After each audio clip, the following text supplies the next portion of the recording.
Live from the top of the Empire State Building. Get ready for the everyday entrepreneur experience. Sit back and crank up the volume. You're now listening to the Pest Equity Podcast.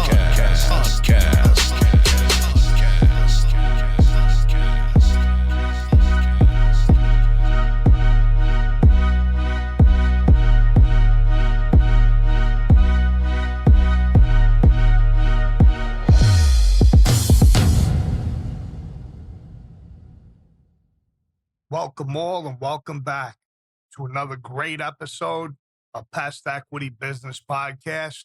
On episode 47, we're going to talk about wanting to be successful. I received a few emails talking about that topic, specifically on wanting to be successful, how to be successful, etc., etc. So you're wanting to be successful is the question. My advice, don't chase success, chase discomfort. And on this episode, we will examine the best mindset for achieving your goals. We all know that no pain, no gain doesn't just apply to lifting weights.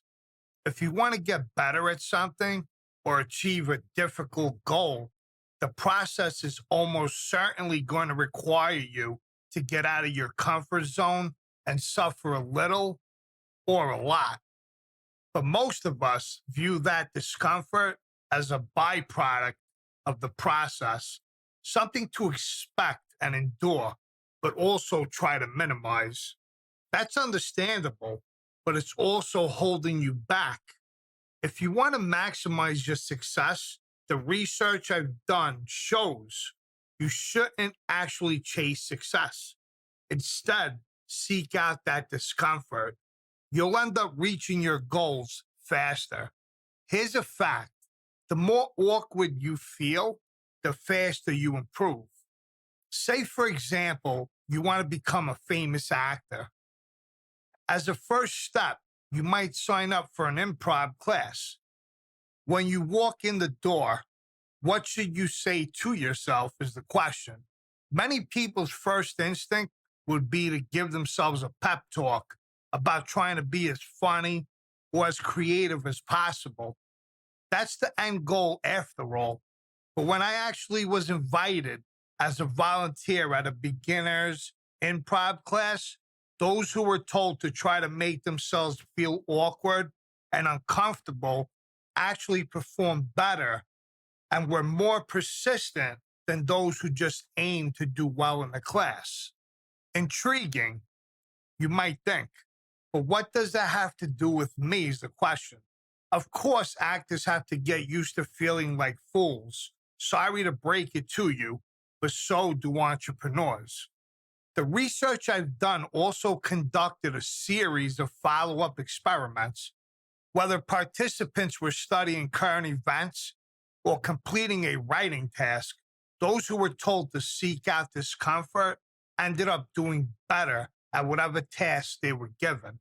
Overall, the results to me suggest that we should seek out the feelings of awkwardness or discomfort that are often associated with personal growth and interpret them as a sign of progress towards our goals. Or put simply, whether you're an actor, an entrepreneur, or an inspiring comic, aiming for awkwardness will help you improve faster than focusing on mastery alone. Look, art and science are great. This episode gears to point out that while these findings are compelling, it only captures a snapshot in time. Do those who seek out discomfort persist and excel over the long haul, or does all the awkwardness burn them out before they can reach their goals? This episode can't answer that question, but there are reasons to expect that seeking out discomfort might be a winning strategy in life, as well as short-term lab experiments. There is a famous story from the art world that lines up perfectly with this episode. The story goes that a professor at an art school once told half his class they would be graded on the quantity of work they produced. The other half were told they would be graded on the quality of their finest piece. So who did better? The students instructed to produce tons of wonky bowls and lopsided mugs, or those told to chase excellence?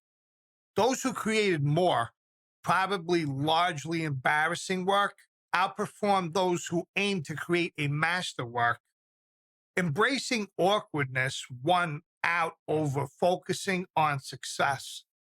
It seems that while the quantity group was busily churning out piles of work and learning from their mistakes, the quality group had sat theorizing about perfection and in the end had little more to show for their efforts than grandioso theories and a pile of dead clay.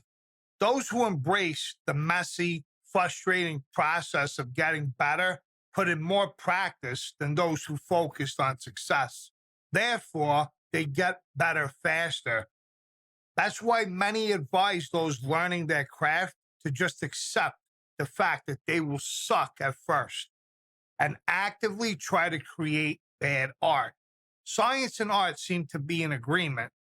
If you have audacious goals or trying to master something difficult, be that acting or starting a business, actively seeking out the frustration and embarrassment of being bad at your chosen pursuit, those unpleasant feelings mean you're doing and learning. And it's only by doing and learning that you actually improve.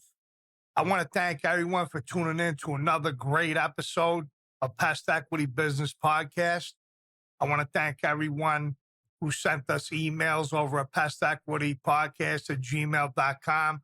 If you want to come on the show, we'd be more than happy to have you on and hear about your journey, regardless of your industry. I want to thank everyone who's been following us over on Instagram. I want to let everyone know that we officially have another Facebook page. If you like, please consider going over there and liking the page.